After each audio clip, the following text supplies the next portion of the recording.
morning, Bucknutters. It is Thursday, April 12th, 2018. I'm Dan Rubin. This is the Bucknuts Morning 5 and Change, coming to you from an overcast but generally pleasant Gem City. Can mean only one thing if it's Thursday. 24/7 Sports Director of Recruiting, Steve Wiltfong, has graced us with his presence.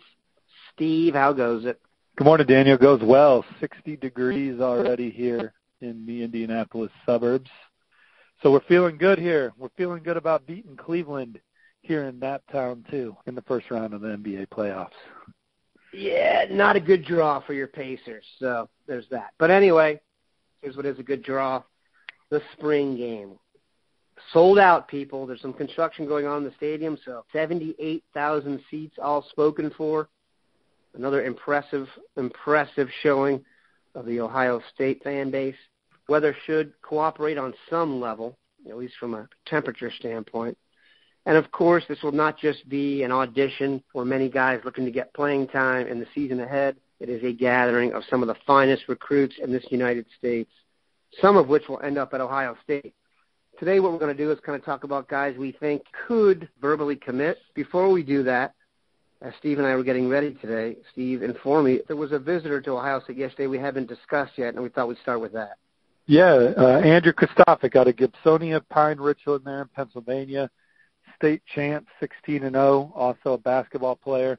Offensive tackle recruit. He was on campus yesterday, tweeted that he had a nice time in Columbus. He is a priority recruit for the Buckeyes. At a need position, offensive tackle is a need for Ohio State in this 2019 cycle, and he is a guy that's at the top of the board.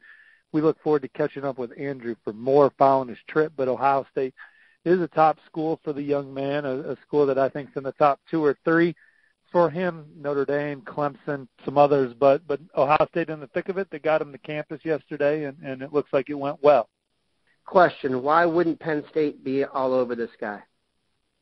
I believe they've offered, and they may be in it. Maybe I'm undervaluing their position. Very interesting. One we'll keep an eye on, as is a developing theme, or one that's fully developed when we talk recruiting. Tackle is a major priority. We've spent more time talking about tackle early in the process than I can remember in the last 4 or 5 cycles. Now we're going to chat about some guys we expect to be here this weekend and guys who could possibly give Ohio State their commitment. Interesting point. The 5 guys we're going to talk about here to start all have crystal balls flipped towards Ohio State from Steve Wiltfong. First, a couple guys you have seen recently that we've talked about a lot. I'm going to give you the floor here. Garrett Wilson and Jordan Battle. Bring us up to speed on the recruitment and what you've seen from them on the field recently. Well, I was in Los Angeles this weekend for the Adidas 7-on-7 National Championships. Both played in that tournament. Jordan Battle was on the South Florida Express team that won the championship. He was a key cog in their undefeated run out there in what was a tournament that had as much talent as I've ever seen. And then Garrett Wilson was the 24/7 Sports alpha dog at the event. Jaden Hazel was the 5-star receiver from Georgia, who's committed to Georgia, was the most dominant, best prospect there. But Garrett Wilson was the top performer of the weekend and showed that he is a 5-star caliber recruit, in my opinion. He went both ways in the event. That's what separated him.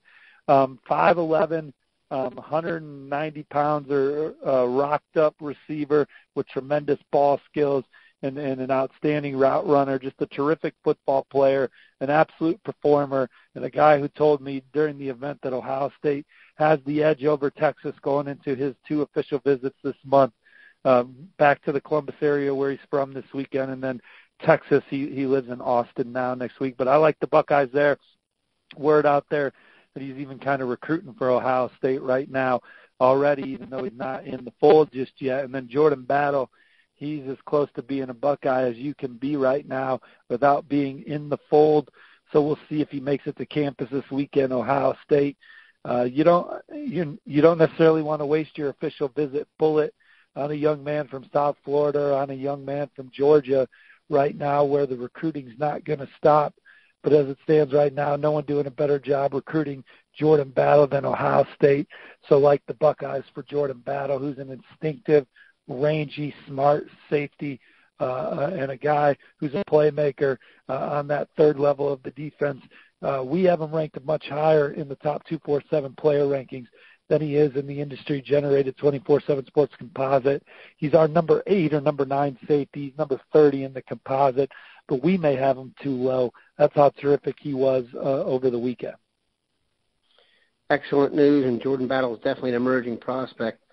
Garrett Wilson, for those who don't know, played receiver in Austin with Matthew Baldwin, who is now a Buckeye, and as Steve mentioned, has some Columbus ties. He lived here in the past, so this is not your traditional Ohio-Texas showdown like it was, for example, for Anthony Cook, who I think flipped back to his region. Go ahead. Yeah, he lived in Dublin. Yeah, so good stuff there. Another guy who I want to put him in the foregone conclusion category, but this is a big, impressive offensive lineman from the state of Georgia, Harry Miller. So Harry Miller was all Ohio State until he took a visit to Stanford this past weekend. Harry Miller is going to be the valedictorian at Beaufort High in Georgia. He wants to major in engineering. Stanford's got the number 2 engineering program in the country. Had a really good visit. Coming back to Ohio State this weekend, his relationships are much better at Ohio State than they are at Stanford. His family's connection with the Ohio State program is better. So Ohio State has the clear-cut edge from a relationship standpoint. And I also believe that the family believes that Harry's going to be successful academically anywhere he goes. But Stanford certainly was an eye-opening visit. Stanford does not have as many targets as an Ohio State does, so they're going to go all in on Harry Miller from here on out. So this one's going to be a battle. My crystal ball remains on Ohio State, but don't sleep on Stanford. That doesn't mean that Harry Miller couldn't commit to Ohio State this weekend, because I certainly still love Ohio State's position, but the interest in Stanford is very real. Those are his top 2 programs right now. Clemson also hanging around, and they're about 2 hours away from home. But Ohio State ahead of Clemson as it stands right now. Big visit. Harry's looking forward to getting around Billy Price this weekend on his visit to Columbus. So we'll see how it goes. But Stanford was certainly a good visit for him. It's really hard to get upset with a kid for being interested in Stanford. A kid from Georgia who's looking at Ohio State and Stanford, a kid of that caliber, just got to be happy if you get him. Harry Miller would be a big pickup, like I said. If you're a valedictorian, you want to go to Stanford. I think I have a hard time getting on dude's case for that. And a couple guys who really were crystal balls a long time ago, and I think would be shocking if they didn't up as Buckeyes. That's Ronnie Hickman and Noah Potter. Yeah, Noah Potter's an old pick out of Mentor, Ohio, in-state kid. I haven't heard anything to make me think that he won't go to Ohio State. And then Ronnie Hickman, I put my crystal ball in, I forget when, but it was right after he took a visit to Ohio State's campus. It was last October. Yeah, so had a good visit with Jordan Fuller and enjoyed just being around the Ohio State locker room and players. Ohio State clearly the leader for Ronnie Hickman. What do you think of Hickman? Have you seen him in camp settings, stuff like that? Yeah, I saw him at the Jersey Nike camp last year and wrote him up as a top performer at that event 2 years ago. A guy that played receiver in that camp, if I remember correctly. But he's a guy that's got some versatility to him and some twitch and explosiveness to him in the secondary. Physical kid. Which spring game will you be attending? Not attending any spring games. Can't go to college games anymore unless they're during the week, so I was able to go to that Indiana-Ohio State game last year. I got to sit by the phone. Oklahoma's got 18 official visitors. Texas A&M's got close to 10. Ohio State's got a big weekend going on. Florida's got some guys on campus. Florida State's hosting the number 1 recruit in the country. The early signing period is in effect, and so this is the first time official visits are happening during the spring. Clemson's not bringing in official visitors. I'm for that. I think that's the way to go.